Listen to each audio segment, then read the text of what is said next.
ഇന്ത്യയിലേക്ക് 2 LPG ടാങ്കറുകൾ കടത്തിവിട്ട് ഇറാൻ. 2 ടാങ്കറുകളും ഹോർമുസ് കടലിടുക്ക് കടന്നതായി റിപ്പോർട്ട്. ഇന്ത്യൻ നാവികസേനയുടെ സുരക്ഷാ അകമ്പടിയിലാണ് യാത്ര.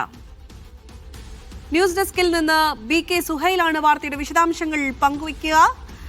സുഹൈൽ, ഇന്ത്യയിലെ ഇന്ധന ക്ഷാമത്തിന് പരിഹാരമുണ്ടാക്കാനാണോ ഈ നടപടി?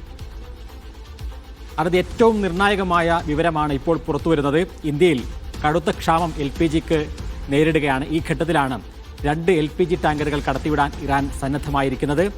അതോടുകൂടി ചെറിയൊരു ആശ്വാസമെങ്കിലും ഈ വിഷയത്തിലാകും എന്നാണ് നമ്മൾ പ്രതീക്ഷിക്കുന്നത്. കഴിഞ്ഞ ദിവസം ഇറാൻ പ്രസിഡന്റുമായി ഇന്ത്യൻ പ്രധാനമന്ത്രി നരേന്ദ്രമോദി സംസാരിച്ചിരുന്നു. ഇവിടെയുള്ള ക്ഷാമം പ്രധാനപ്പെട്ട ഒരു വിഷയമായി തന്നെ നരേന്ദ്രമോദി ഉന്നയിക്കുകയും ചെയ്തിരുന്നു. ഇന്ന് വിദേശകാര്യമന്ത്രി അബ്ബാസ് അറാക്ചിയുമായി ഇന്ത്യൻ വിദേശകാര്യമന്ത്രി S ജയശങ്കർ സംസാരിച്ചു. അതിൻ്റെയെല്ലാം പശ്ചാത്തലത്തിലാണ് ഇപ്പോൾ 2 ടാങ്കറുകൾ കടത്തിവിടാൻ അനുവദിച്ചിരിക്കുന്നത്. ഹോർമുസ് കടലിടുക്ക് വഴിയാണ് ഈ 2 ടാങ്കറുകൾ ഇങ്ങോട്ട് വരേണ്ടത്. നമുക്കറിയാം, എണ്ണയുടെ കാര്യത്തിലെല്ലാം റഷ്യയിൽ നിന്ന് വാങ്ങാനൊക്കെ ഇന്ത്യക്ക് സാധ്യതകളുണ്ട് എങ്കിൽ LPGയുടെ കാര്യത്തിലാണ് വലിയ പ്രതിസന്ധി അനുഭവിക്കുന്നത്. അത് ഖത്തറിൽ നിന്നടക്കം ഇങ്ങോട്ട് വരണം. നമുക്ക് വരേണ്ട LPGയുടെ 50% കടന്നു വരേണ്ടത് ഈ ഹോർമുസ് കടലിടുക്ക് വഴിയാണ്. ഇപ്പോൾ ഇതായിരുന്നാലും 2 ടാങ്കറുകൾ ഈ ഹോർമുസ് കടലിടുക്ക് വഴി കടത്തിവിടാൻ ഇറാൻ സമ്മതിക്കുകയായിരുന്നു.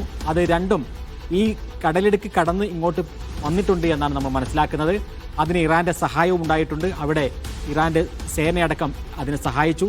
എന്ന് മാത്രമല്ല, ഇന്ത്യയുടെ നാവികസേനയെ അതിനെ കൂടെ അനുഗമിക്കാനും അവർക്ക് അതിൻ്റെ കൂടെ അകമ്പടി സേവിക്കാനുമുള്ള അനുമതി കൂടി ഇറാൻ നൽകുകയായിരുന്നു.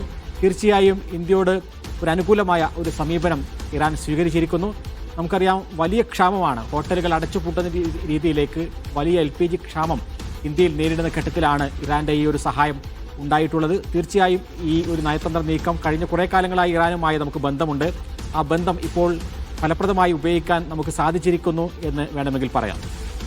BK സുഹൈലാണ് ഇന്റർനാഷണൽ ഡെസ്കിൽ നിന്ന് വാർത്തയുടെ വിശദാംശങ്ങൾ പങ്കുവച്ചത്.